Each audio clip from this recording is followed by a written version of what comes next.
નમસ્કાર, હું છું આપના સાથે ઈશા દુબે. આપ જોઈ રહ્યા છો જનસાક્ષી ન્યૂઝ. નજર કરીએ આજના મુખ્ય સમાચારો પર.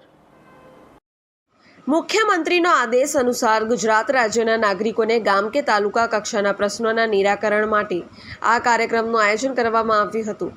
રાજ્ય અને જિલ્લા કક્ષાએ મળેલી સફળતા બાદ હવે તાલુકા કક્ષાએ આ કાર્યક્રમ યોજવામાં આવી રહ્યો છે. ત્યારે આજરોજ મામલેદાર કચેરી ખાતે મામલેદાર કરણસિંહ રાજપૂતની અધ્યક્ષતા હેઠળ સ્વાગત કાર્યક્રમ યોજાયો હતો, જેમાં વિવિધ વિભાગોના અધિકારીઓ અને કર્મચારીઓ હાજર રહ્યા હતા.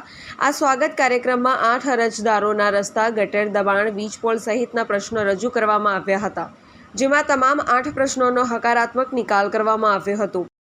આજરોજ અંકલેશ્વર તાલુકા સ્વાગત કાર્યક્રમ યોજવામાં આવેલ હતો. સરકારશ્રી દ્વારા આ કાર્યક્રમ થકી લોકોના પ્રશ્નોનો સ્થળ પર નિકાલ કરવાની યોજના રહેલ છે. આજે કુલ 8 જેટલા પ્રશ્નો રજૂ થયેલ છે. એ તમામ હકારાત્મક નિકાલ કરવામાં આવેલ છે. આ રસ્તાઓ આ પ્રશ્નોમાં મોટેભાગે દબાણ અને ગટર લાઇન તેમજ વીજ પોલ હટાવવા જેવી રજૂઆતો મળેલ છે.